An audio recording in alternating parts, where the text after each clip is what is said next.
प्रकाश का परावर्तन का तीसरा भाग लेके आया। जैसा कि इसके पहले मैं कुछ प्रकाश का परावर्तन के बारे में मैंने कुछ टॉपिक्स बताएं और मैं आज ज़्यादा से ज़्यादा टॉपिक आप लोगों के पास शेयर करने वाला हूं।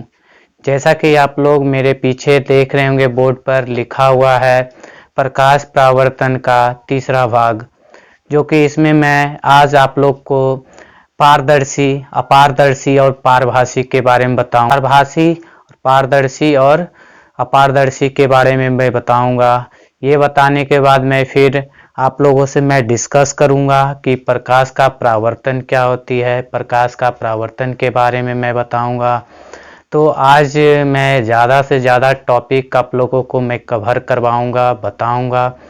तो सबसे पहले मैं आप लोग को ले चलता हूं बोर्ड पे और मैं बताता हूं कि आज मैं आप लोग को किस तरह से मैं फिजिक्स का जो ये चैप्टर है प्रकाश का परावर्तन, उसके जो टॉपिक हैं पारभासी, पारदर्शी और अपारदर्शी के बारे में किसको कहेंगे कि और उसका उदाहरण क्या क्या है, तो मैं उसके बारे में आप लोग को मैं बताऊंगा।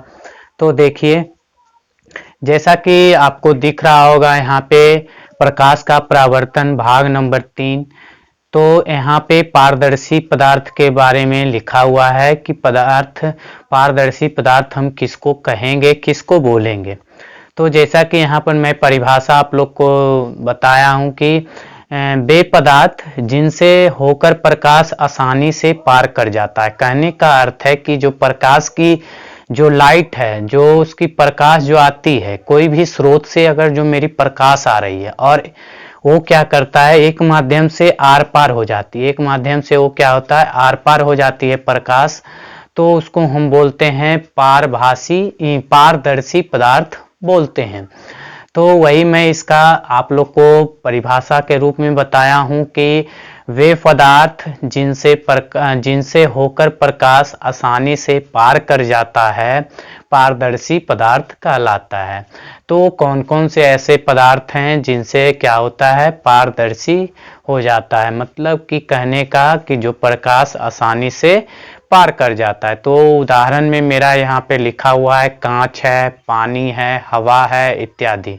तो ये सब क्या है, इनसे प्रकाश आर पार चला जाता है। फिर अगला जो मेरा टॉपिक है वो है पारभासी है। पारभासी कहने का अर्थ है कि जिससे वे पदार्थ हैं जो उन पर पड़ने वाले प्रकाश एक छोटे से भाग को ही अपने से होकर जाने देते हैं, उसे हम पारभासी पदार्थ कहलाते हैं।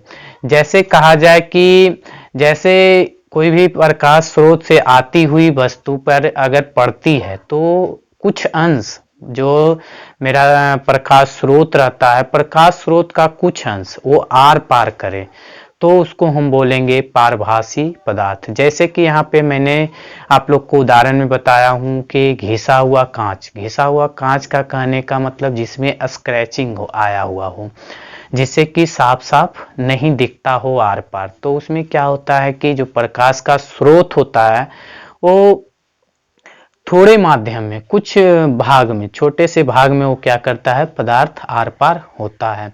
फिर तेल लगा कागज इत्यादि ये सब आते हैं, पारभासी के उदाहरण में आते हैं। फिर अगला टॉपिक मेरा है अपारदर्शी। अपारदर्शी हम किसको बोलेंगे, तो वे पदार्थ हैं जो प्रकाश को अपने में से होकर नहीं जाने देता है, अपारदर्शी पदार्थ कहलाते हैं। कहने का है कि जैसे कोई भी, इसके पहले मैं बताया पारदर्शी में क्या हो रहा है, प्रकाश आसानी से पार कर जा रहा है, लेकिन पारभासी में क्या हो रहा है, कुछ अंश प्रकाश का पार कर रहा है। लेकिन अपारदर्शी में है जो, अपारदर्शी में क्या होता है, कुछ भी मात्रा में प्रकाश पार नहीं करता है, उसको हम अपारदर्शी पदार्थ कहते हैं। जैसे में लकड़ी हो गया, लोहा हो, तो ये इसको हम कहेंगे अपारदर्शी पदार्थ। तो प्रकाश परावर्तन का ये जो मेरा टॉपिक था, ये पारदर्शी, पारभासी और पारभासी और अपारदर्शी। तो मैं अगला जो मैं पॉइंट आप लोग को बताऊंगा वो है मेरा प्रकाश का परावर्तन। जैसा कि ऊपर मेरा चैप्टर में भी लिखा हुआ था कि प्रकाश का परावर्तन होती क्या है, तो उसके पहले मैं कुछ आप लोग को टॉपिक बताया कि पहले प्रकाश होती क्या है, प्रकाश हम किसको कहेंगे, फिर किरण पुंज हम किसको कहेंगे, और फिर आज मैं बताया हूं कि पारदर्शी, पारभासी और अपारदर्शी पदार्थ हम किसको कहेंगे। तो आज मैंने इतने सारे टॉपिक पढ़ ली है, तो मैं आप लोग को अब बताऊंगा कि प्रकाश का परावर्तन किसको कहेंगे, या तो उसके बारे में मैं आप लोग से शेयर करूंगा। प्रकाश का परावर्तन का चैप्टर का मैं आप लोग को इस बार टॉपिक में बता रहा हूं, प्रकाश का परावर्तन। परावर्तन कहने का अर्थ क्या होती है, प्रकाश का परावर्तन कहने का अर्थ क्या होता है। सबसे पहले मैं उसको जानूंगा कि प्रकाश का परावर्तन किसको कहूंगा। तो प्रकाश का परावर्तन कहने का अर्थ है कि अगर जो मेरी प्रकाश आ रही है और आने के बाद वो प्रकाश क्या होना चाहिए, जो लौटने का काम करती है। मान लिया जाए कोई एक मेरे पास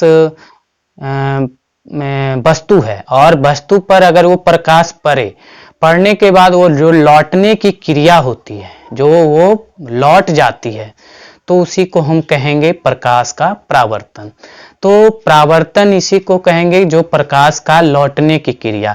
इसके पहले मैं जान रहा था कि पारदर्शी किसको कहेंगे, पारभासी और अपारदर्शी। तो पारभासी में आप लोग जाने कि जो प्रकाश है वो क्या आसानी से आर पार हो जाए। बात आ रही है कि प्रकाश का परावर्तन। प्रकाश का परावर्तन करने का अर्थ है कि जो एक समतल दर्पण पर अगर प्रकाश उस पर पड़े और पड़ने के बाद वो लौटने की जो क्रिया होती है, लौटने की जो घटना होती है, उसी को हम प्रकाश का परावर्तन कहते हैं। जैसा कि मैं आप लोग को यहाँ पे ये परिभाषा में लिखाऊंगा, तो देखिए कि किस तरह से, जैसे कि हम पहले आप लोग को बता दिया हूं कि परावर्तन हम किसको कहेंगे।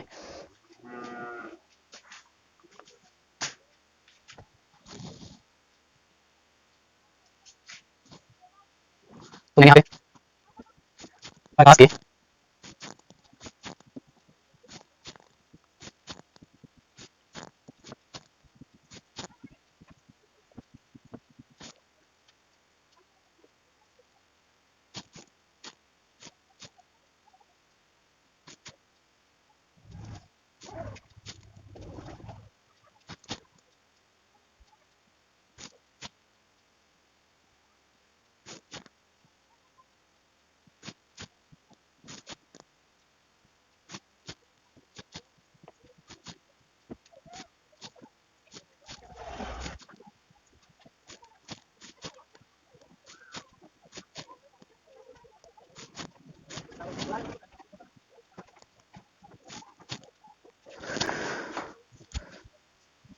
तो आप लोग को यहाँ पर दिख रहा है कि प्रकाश का परावर्तन का डेफिनेशन हम क्या कहेंगे। तो प्रकाश के किसी वस्तु से टकराकर लौटने को हम प्रकाश का परावर्तन कहते हैं। जैसा कि यहाँ पर मैंने आप लोग को समतल दर्पण का फिगर बताया कि समतल दर्पण किस तरह से रहती है। जैसे हम लोग आईना की बात करें तो आईना इस तरह से ये मेरा बना रहता है। आईने की बात कर रहा था, तो आईना के बारे में आप फिगर में देख रहे होंगे कि इसमें चांदी की पतली परत होती है, चिकना समतल कांच होता है और पीछे लाल रंग पेंट किया हुआ रहता है, जो कि जो चांदी की पतली परत होती है उसको वो सुरक्षित बनाने का काम करती है। तो ये मेरा जो फर्स्ट वाला आईना का जो ये मानिए ये आईना का ही फिगर है। जैसा कि बी नंबर में आप देख रहे होंगे कि एक तरफ क्ले किया हुआ है और एक परावर्तक सतह बताया जा रहा है। तो इस तरह से हम समतल दर्पण के बारे में कह सकते हैं।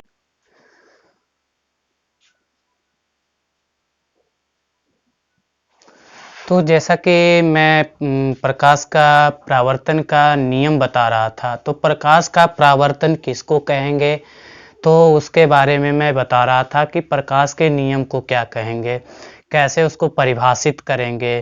तो सबसे पहले मैं इसके पहले आप लोग को मैं बताया कि प्रकाश का परावर्तन किसको कहेंगे।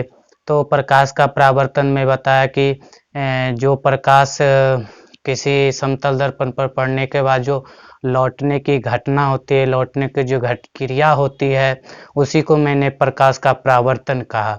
तो प्रकाश का परावर्तन का नियम है कुछ, तो उन नियमों के बारे में हमको जानना है कि प्रकाश का परावर्तन का नियम क्या कहती है और प्रकाश किस नियम पे वो चलती है या उसको फॉलो करती है।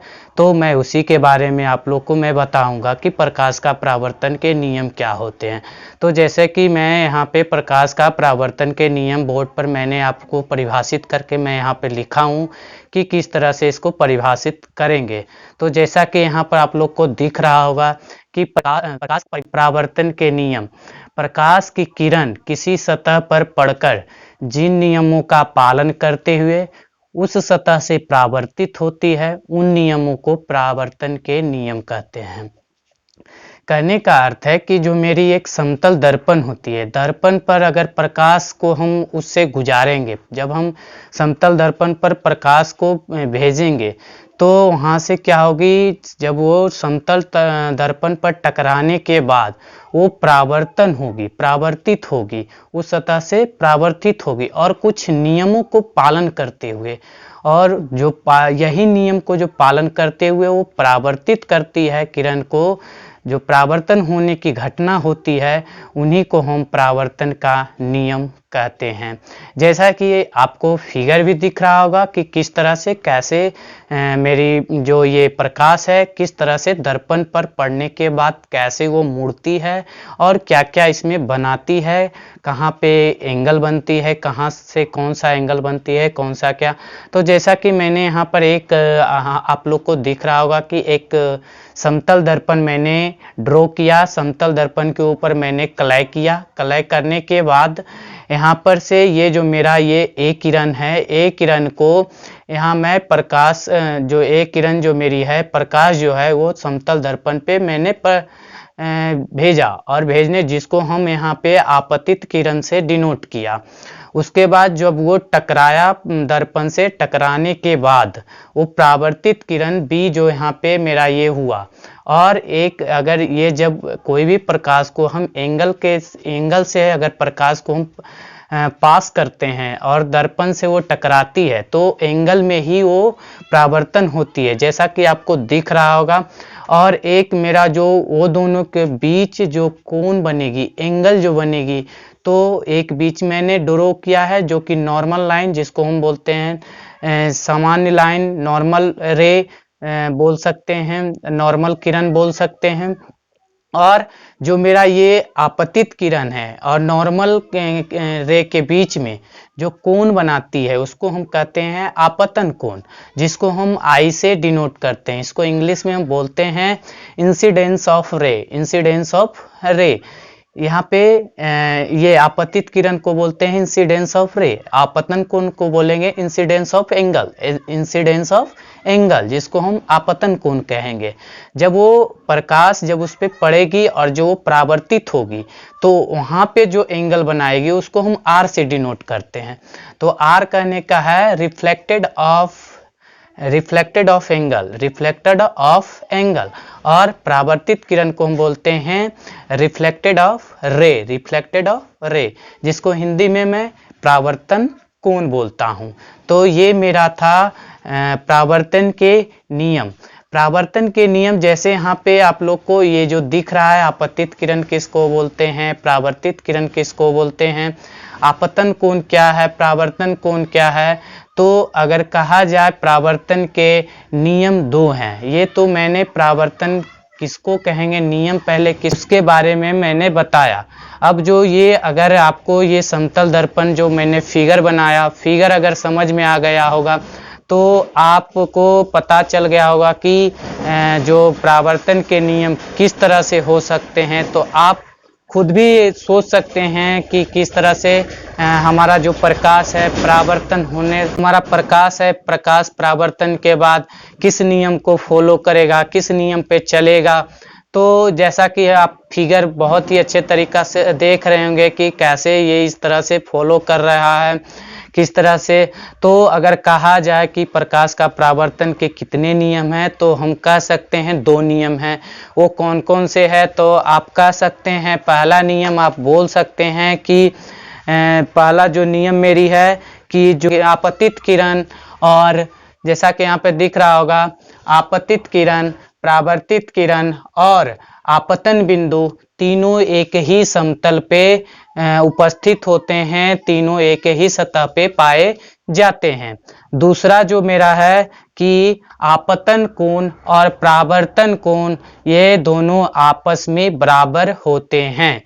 तो परावर्तन जो है, प्रकाश का परावर्तन के नियम है वो दो हैं। तो वो पहला मेरा कौन सी होगी, जो यहाँ पे आप लोग को दिख रहा होगा कि आपतित किरण और परावर्तित किरण और आपतन बिंदु तीनों एक ही प्लेन पे होती है, तीनों एक ही प्लेन पे उपस्थित होती है।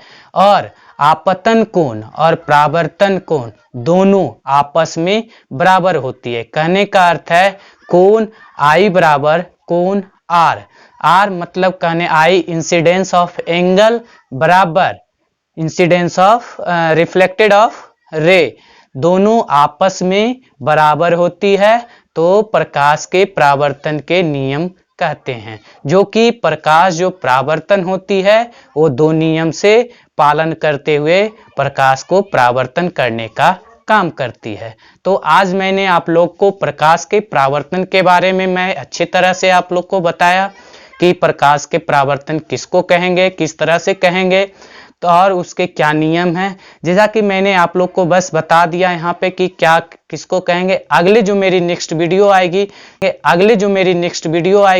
जो मेरा वो जो मैंने बताया कि दो नियम है, तो उसके बारे में मैं अच्छे तरीके से आप लोग को परिभाषित करके मैं आपको बताऊंगा कि कैसे हम आपतित किरण, परावर्तित किरण और आपतन बिंदु एक प्लेन पे उपस्थित है और कोण आई बराबर कोण आर कैसे हुआ, तो इसके बारे में मैं वीडियो में मैं बताऊंगा। और मैं सोच रहा हूँ ज़्यादा से ज़्यादा आप लोग को इस चैप्टर में वीडियो में मैं ज़्यादा से ज़्यादा टॉपिक लेके आऊँ, आप लोग को कवर करवाऊँ। तो आज मेरा ये जो प्रकाश परावर्तन का तीसरा वीडियो है। लोग को 10th का जो ये क्लास का जो फिजिक्स है, अभी मैं ज़्यादा से ज़्यादा मैं आप लोग को इस टॉपिक से रिलेटेड आप लोग को मैं क्वेश्चन दूंगा, ऑब्जेक्टिव क्वेश्चन भी शेयर करूंगा। तो तब तक मेरे इस चैनल पे बने रहिएगा और ढेर सारा प्यार देते रहिएगा, फॉलो कीजिएगा और सब्सक्राइब कीजिएगा। धन्यवाद।